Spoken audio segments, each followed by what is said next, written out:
well and helping with financing and, of course, coding and things of that nature. And, of course, we had Serena Wiley on, who is a jazz musician here in the area. And then we just had Mr.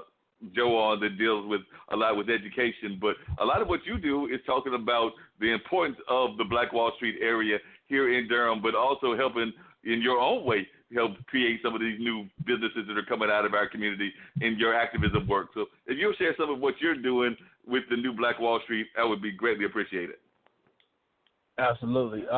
So I think the biggest work, the most impactful work that I'm able to be involved with largely as a co-founder of Black August in the Park. And through Black August in the Park, I guess I would consider myself as kind of a cultural organizer. And so we bring together thousands of Black folks in the name of commemorating Blackness and celebrating Blackness and supporting Black businesses and lifting our culture up and celebrating in a way that we feel like it's not necessarily seen kind of in the new Durham as it develops. And so we do it through three major events. We have our main event, Black August in the Park, which is a Black Joy based festival where we bring several thousand people. We got a DJ, we got Black food trucks, we got several social justice organizations, Black-led social justice organizations who set up little mini installations to tell you about their work. So it's really just we use Black Joy as a mechanism for freedom and liberation and to connect people with contemporary social justice work. And then we have our annual Black Market, which is on Black Friday, where we bring together over 50 small Black businesses to vend at the Durham Armory. And then we also have a farmers market, which we do a few times a year at the NC Mutual Tower, where we bring together regional Black farmers from around the state to vend, as well as other kind of retail vendors. So those are kind of the three tiers of the work that I'm involved with from a Black perspective here in the Bull City. Yeah, and you're doing a lot with that. And you also have, and we know we talked about it earlier, but you also have the bike group that meets regularly, or at least it used to. That died off, or you're going to start it back, or what's going on with the Black bikers? And I'm talking about bicycles, not motorcycles, which some people might get confused about. Yeah. So Black folks on bikes, it's kind of a seasonal as we can thing. So we had a ride last year where we did an art tour. So we did a bicycle tour. And that was a partnership with Marcella Kamara here in Durham, and so we let a good handful of folks around the city through the different art installations and murals. We talked about the history, the artists, and how it came about. So that was one of the most recent things. We'll probably do another one here sometime in the summer. That's also a group where, it's kind of a leader-less group. I kind of just bring us all together, and whoever has an idea, I'll help facilitate the ride around safety and whatnot. And so we did an art ride. I would love to do other types of rides. Maybe we could do a Black history tour. Maybe we could do a Black business tour. It's really limitless possibilities. Oh, yeah.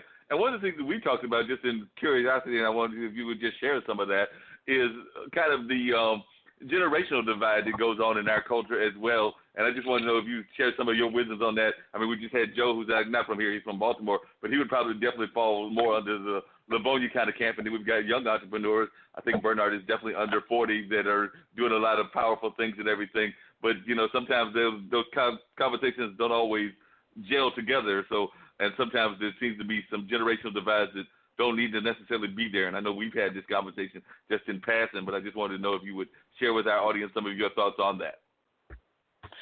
Yeah, I think that's a large part of all of the work that I'm involved in is how do we, not just generationally, but throughout different modes of Blackness, whether it be socioeconomic or whether it be diasporic, how do we, the Black people, just kind of come together? And so I think especially in Durham, there's a strong Black history, right? In the Black Wall Street legacies. And so a lot of the work we do is trying to figure out how do we connect those established Durham activists and families and legacies with some of the contemporary work. And that's not just kind of like how do we come together to get free. It's kind of like, I think some of that is some of those differences exist in our philosophical lenses and the framework in which we approach kind of Black liberation work. And so I think the work that we do is lens building and trying to help people find their common ground in terms of how they view Black liberation work. Yeah, because you're right. I sometimes wonder if we even understand enough of our own history as we're developing some of these new businesses and things of that nature. So I was wondering, as you're talking to new entrepreneurs, is that part of what you do? Is you try to get them to understand not just that they are developing their new businesses, but they are part of a greater legacy? Well, I think that's something we do in our media, and it's not so much that we are able to do with our vendors. However, this year, one of our co-founders, Janelle Henry, we really leaned into our youth entrepreneurs. So we had a special section carved out for developing young Black business owners, people under 18. And we did host kind of like a training, a how-to thing, and there was a history piece of that as well. So I think, connecting that legacy with how it can, like the potential and the possibilities for how it can show up today is definitely a part of the work, but also an area of growth for us. Yeah, definitely.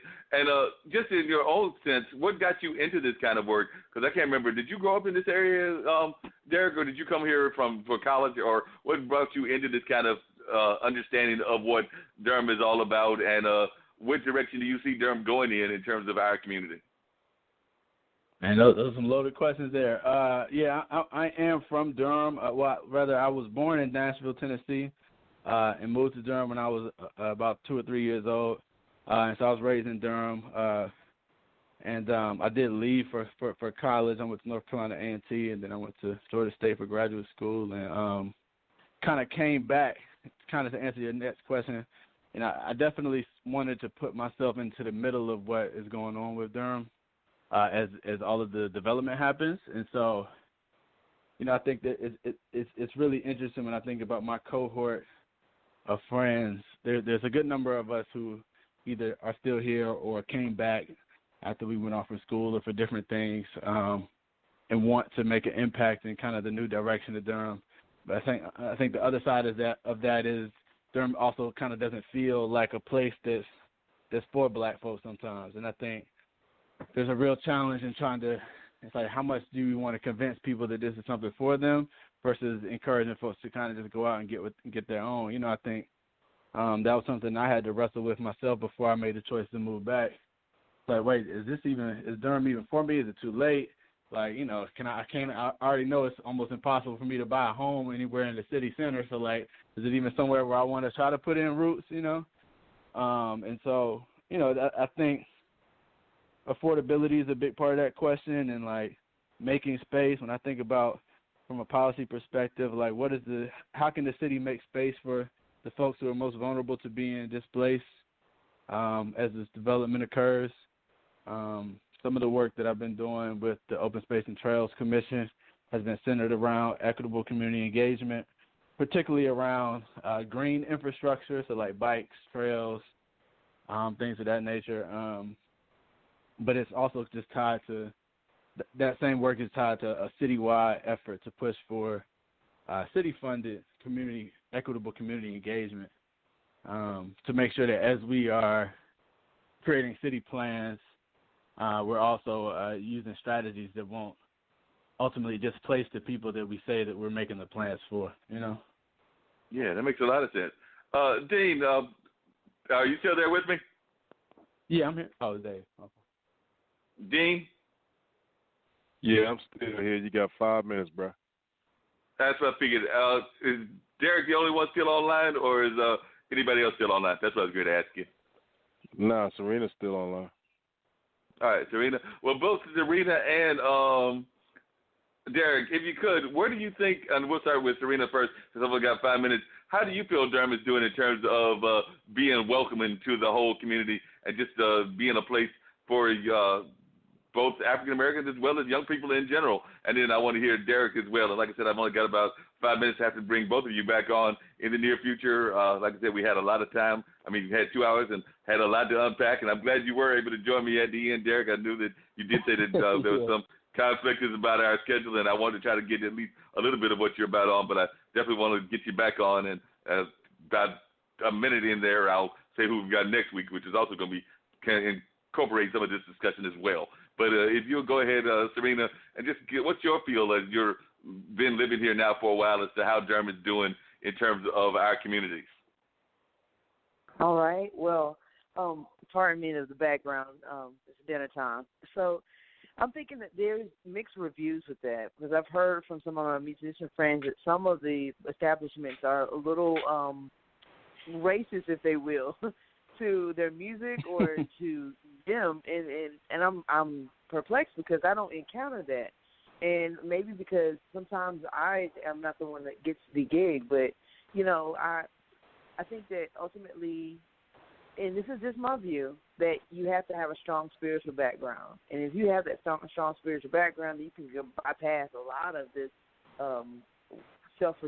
this racism that is going on. Yeah, there's a lot of stuff that happens because we don't have a strong foundation. So I kind of see it happening, but at the same time I welcome it because change is good. Change is good. I mean, if it means sad to say, a cleaner environment, then maybe that'll be a wake-up call for us to get our acts together, which I do believe we're getting our acts together. We just have to have that strong backing, and I think that people, that are trying to help out small businesses, are bypassing the fact that races exist because you're trying to help out a small community to, help out a bigger institution, if you will. I mean, we could talk about this a lot more, but I only have like a couple of minutes. So yeah, I kind of have a mixed review about it. Yeah, and Derek, like she said, we only got about 3 minutes. I do need to say who we got coming next week, but if you can just real quickly, and like I said, I definitely want to welcome you back on the show at some point in the near future, but I was glad that you were able to call in and at least share a little bit about what Black August in the Park is doing, as well as just some of the events that you're doing as well. Yeah, to share again? I was saying I was thanking you for being on the show, but I did want to hear just if you could real quickly your views as to how Durham is doing in terms of creating opportunities for our people. Yeah, I mean, honestly, I think at this point, right now, it's kind of piss poor, unless you come in at a certain income bracket, and not necessarily in a way that's unique to any other city, but also don't think that should be our gauge for how successful we are. A lot of times on a municipal level and a city planning level, you hear towns like Austin and Seattle, who are kind of these tech-centered places that are making a lot of money off creative industries and tech industries. And that's good. Those are also industries that I'm connected to directly or tangentially, but I think both of those industries have real access to or barriers to access for our folks. And so when we look at those cities as examples, it's like we overlook the displacement and we overlook like who's really thriving in those cities. And are those cities, are those strategies creating more issues, or are they just, or are they eliminating issues, or are they amplifying, the existing wealth inequality and education inequalities and housing inequalities that have existed and been, systemically implemented? Great example. I was just talking to my, I think a great example is the issue of like drumming in Durham Central Park, right? The new residents calling the police on the drummers. And it's like, what is the true identity that we want to be our city to be represented by culturally, economically, and infrastructurally?